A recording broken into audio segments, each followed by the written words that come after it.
I woke up this morning thinking about the external world and why humans pay so close attention to it.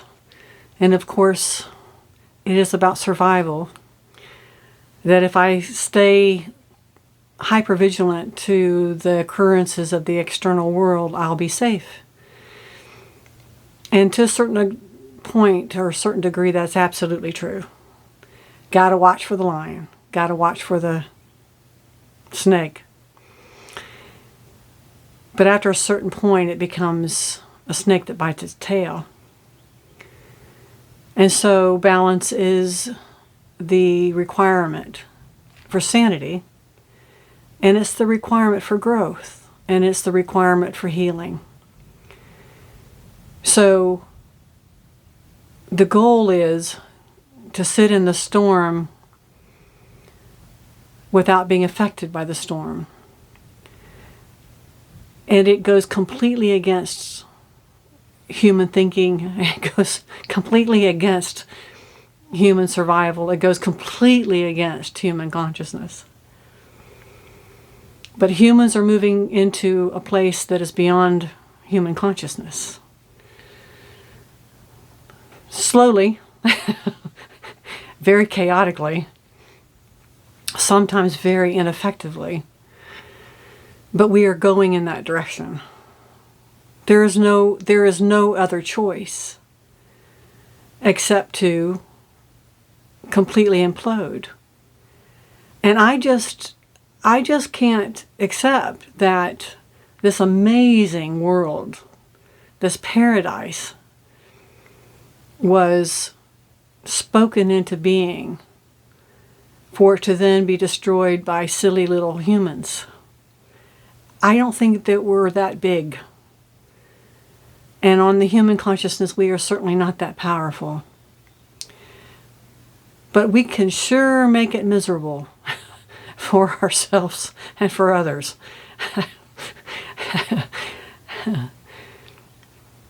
But we have to remember some things. I remember a time when war was just an accepted thing. That's what you do. You have a war. And then in my lifetime, I've seen where a higher consciousness is sitting at tables. Granted, usually all white males. But the conversation is still there. And over the years, the females have come forward. And they're sitting at a place of power to help make this change of evolution occur. And that change of evolution is, what is the power from within me? And how can I live by it? Instead of human fear, fight, flight, or freeze. What can I bring to humanity that moves us beyond human consciousness of fight, flight, or freeze? So war is looked upon as weak. Imagine that. I mean, maybe a lot of you have lived in the same period of time that I've lived in, where, again, it was just an accepted thing. That's what you do. And the same thing with religion, that religion had an absolute right to dictate to other human beings. I mean, that's what religion is for, is to make sure that people do right and do good. And a lot of people are seeing through that consciousness, and that it is actually a snake that has bitten its tail. It's not serving humanity anymore. Spirituality is, but not religion. Spirituality within religion. So again, the within, the within, the within, the inside. To look at the external world all the time and look for hope is going to be a futile exercise and damaging to the soul, because it's not there. It can't be there. The external world is simply an expression of the internal world when the internal world is in turmoil. The external world can very easily, not so easily, not at all so easily, right now. In other words, there's going to come a time when it becomes easier. Right now, it's hard. It just is. There are two internals and there are two externals. And we'll call that polarity the internal world that is peaceful, the internal world that is in touch with the power, the internal world that looks upon others with love, compassion, kindness, and understanding will express that into the external world.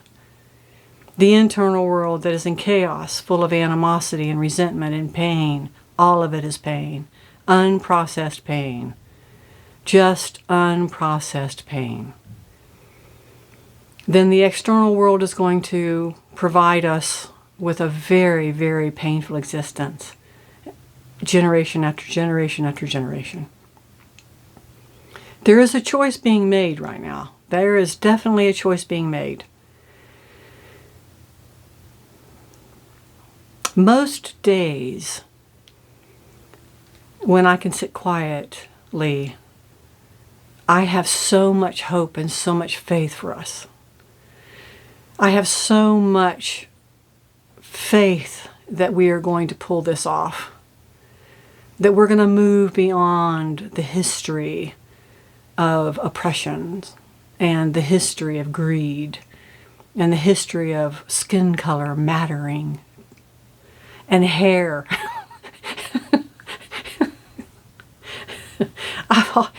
I bring up hair because it seems to be a thing with humans. Hair, you know, cover your hair because it might tempt someone. Men with long hair back in my day were, looked bad upon. Women growing their hair on their legs and their armpits. I know this is kind of a ridiculous conversation, but it kind of represents, what humans pay attention to.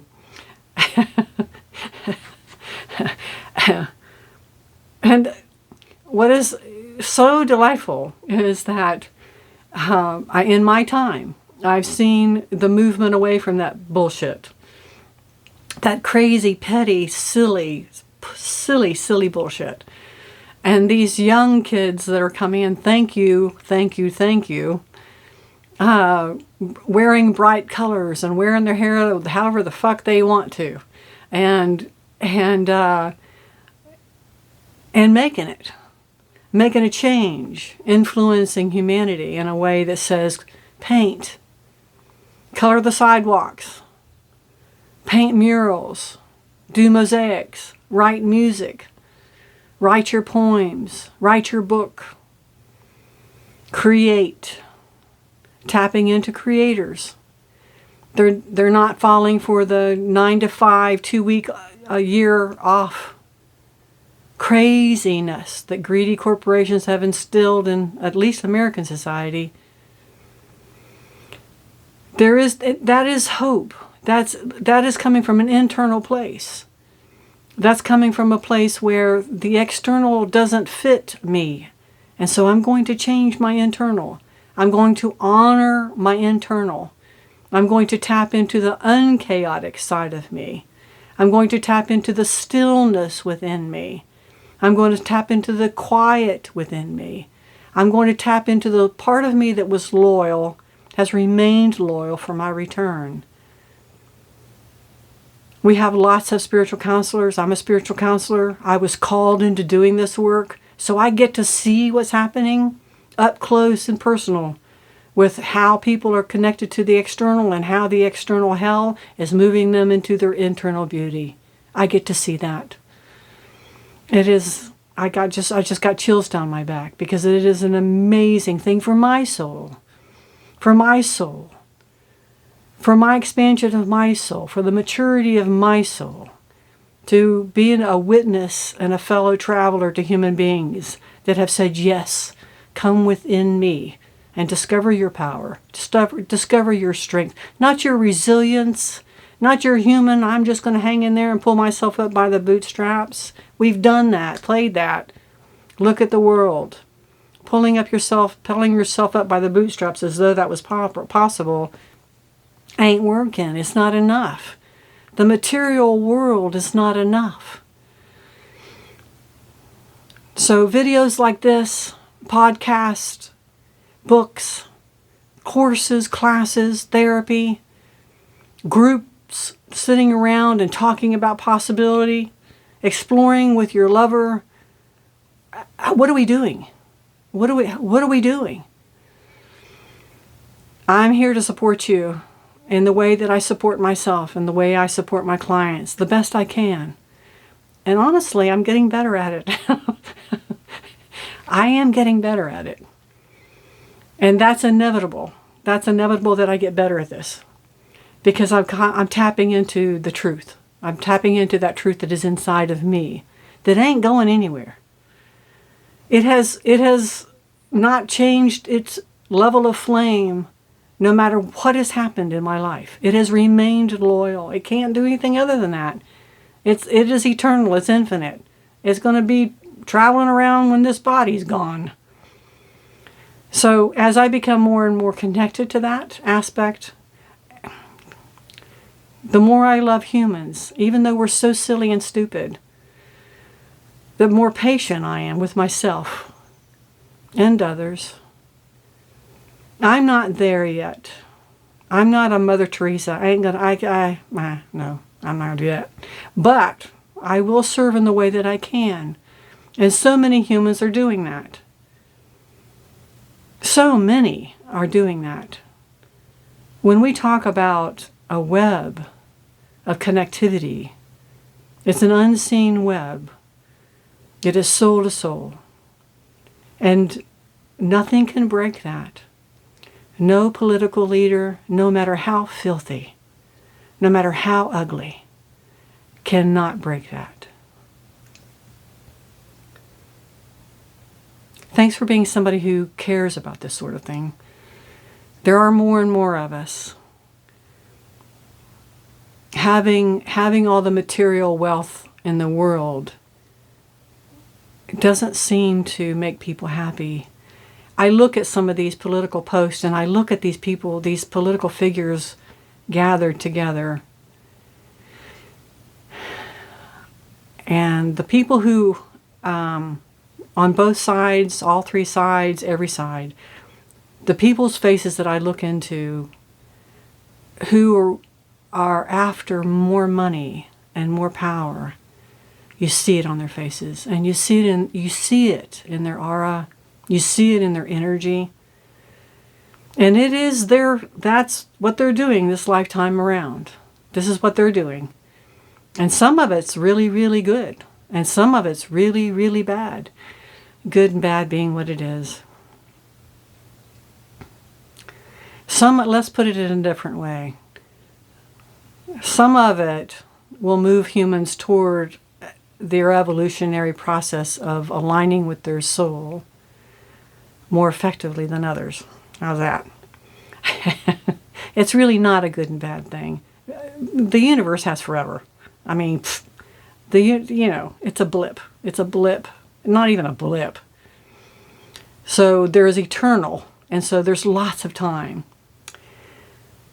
But golly gee whiz, wouldn't it be nice that in this lifetime we moved more and more toward our power and our strength and the ability and capacity to love without being stomped on in the process. It's an internal process, noticing that the external view is not conducive. It can be a great tool to show you what you don't want. As long as it takes you into what you do want, then it has served a huge purpose. Until next time, just keep loving as best you can, but don't be stupid.